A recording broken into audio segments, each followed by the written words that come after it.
कहते हैं कि हर घर में एक कहानी होती है, लेकिन कुछ कहानियाँ ऐसी होती हैं जो जिंदा रहती हैं, सांस लेती हैं और रात के अंधेरे में फुसफुसाती हैं।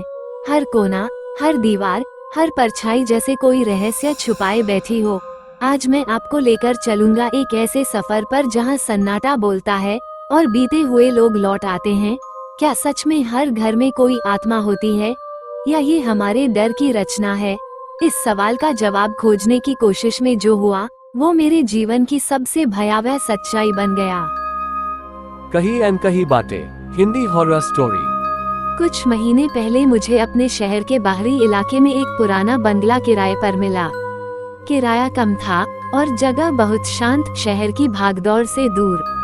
लोगों ने मना किया था, वो घर ठीक नहीं है, पर मैंने हंसते हुए कहा था, भूत प्रेत जैसी कोई चीज नहीं होती। शुरू के कुछ दिन सब सामान्य लगे, लेकिन चौथे दिन मैंने महसूस किया कि रात को दीवारों से एक हल्की थपथपाहट सी आती है। कभी कभी कोई मेरे पीछे से धीरे धीरे सोनिया पुकारता, पर पीछे मुड़ने पर वहाँ कोई नहीं होता। एक रात मैंने सोचा शायद मेरा भ्रम है। मैंने अपने फोन से रिकॉर्डिंग ऑन रख दी और सो गई। सुबह जब सुना तो दिल जम गया। रिकॉर्डिंग में मेरी आवाज थी और किसी अनजाने आदमी की हंसी, बहुत धीमी लेकिन साफ। अगली रात दीवार के पास से खरोंचने जैसी आवाजें आने लगी। मैंने टॉर्च लेकर देखा, दीवार पर छोटे छोटे निशान थे, जैसे किसी ने अंदर से नाखूनों से खुरचा हो। मेरे रोंगटे खड़े हो गए। मैंने मकान मालिक से पूछा, ये दीवार के निशान कैसे हैं? वो कुछ पल चुप रहा, फिर बोला, 20 साल पहले इस कमरे में एक औरत रहती थी, अकेली। कहा जाता है वो पागल हो गई थी। रात भर दीवारों से बात करती थी और एक दिन अचानक गायब हो गई।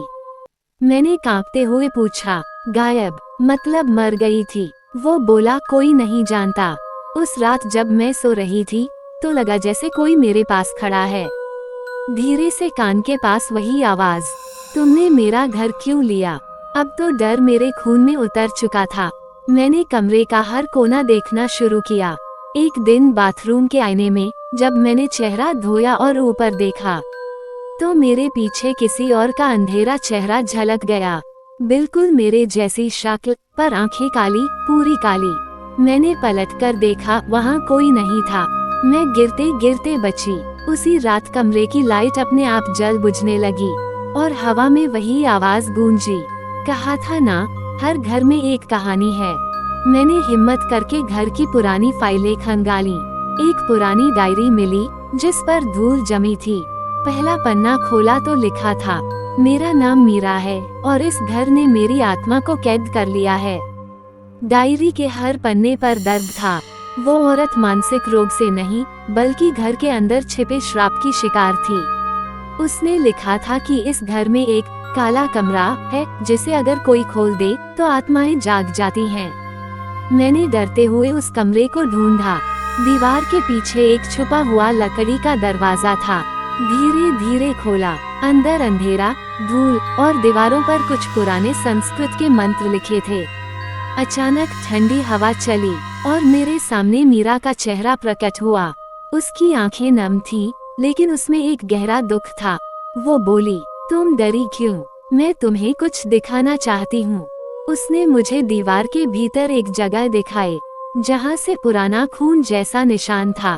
वो बोली, मेरी मौत एक हादसा नहीं थी, मुझे मार दिया गया था उसी व्यक्ति ने जो अब इस घर का मालिक है।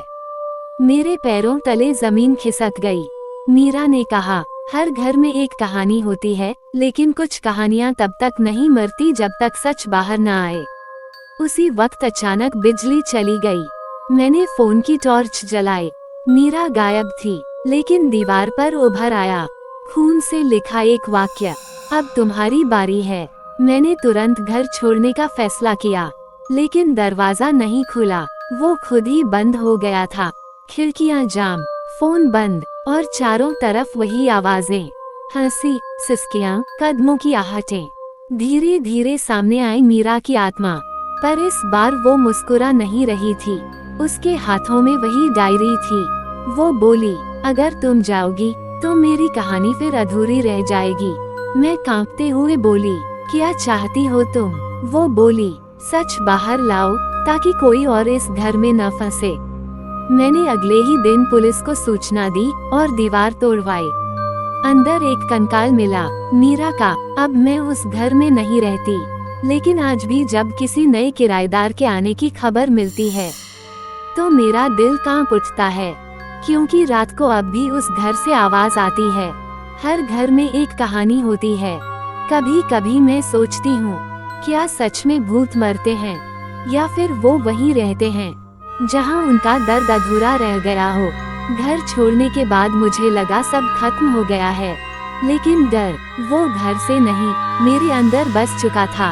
हर रात एक ही सपना आता, मैं उसी कमरे में हूँ, वही दीवारें, वही मीरा की सिसकियाँ। वो कहती, तुमने मेरा सच बताया, पर मेरा दर्द अभी भी जिंदा है। मैं अक्सर पसीने में भीगी नींद से उठ जाती। कमरे में घना अंधेरा होता और कानों में वही फुसफुसाहट गूंजती, सोनिया, क्या तुम सोचती हो डर बस उस घर में था? मैंने कई बार समझाने की कोशिश की खुद को कि ये सब मेरा वहम है, लेकिन जब एक दिन मेरे नए फ्लैट के बाथरूम के आईने पर धुंध में लिखा दिखा, मैं यहाँ हूँ, तो मुझे समझ आया मीरा की आत्मा अब मेरे साथ आ चुकी थी। उस दिन ऑफिस से लौटते हुए मैंने महसूस किया कि कोई मेरे पीछे पीछे चल रहा है।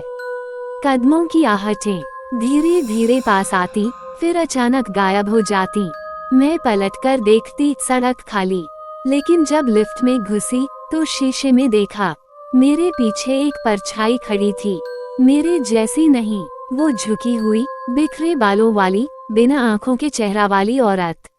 मैंने डर से आंखें बंद की। लिफ्ट के दरवाजे खुलने की आवाज आई, और जब खोला, सामने मेरे कमरे का दरवाजा नहीं था, बल्कि वही पुराना बंगला का दरवाजा।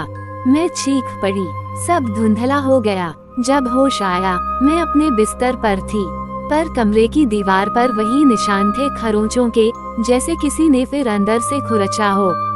दरवाजा अपने आप हिला, कुंडी खुली और मीरा अंदर आई। उसके होठों से सिर्फ एक आवाज निकली, तुमने मुझे अधूरा छोड़ दिया।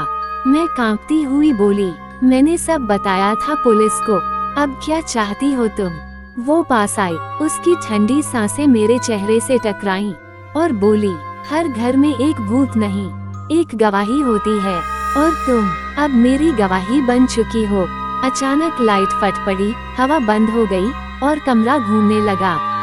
सब कुछ काला। अब मीरा की आत्मा ने मुझे वो सब दिखाया जो किसी ने कभी नहीं देखा था।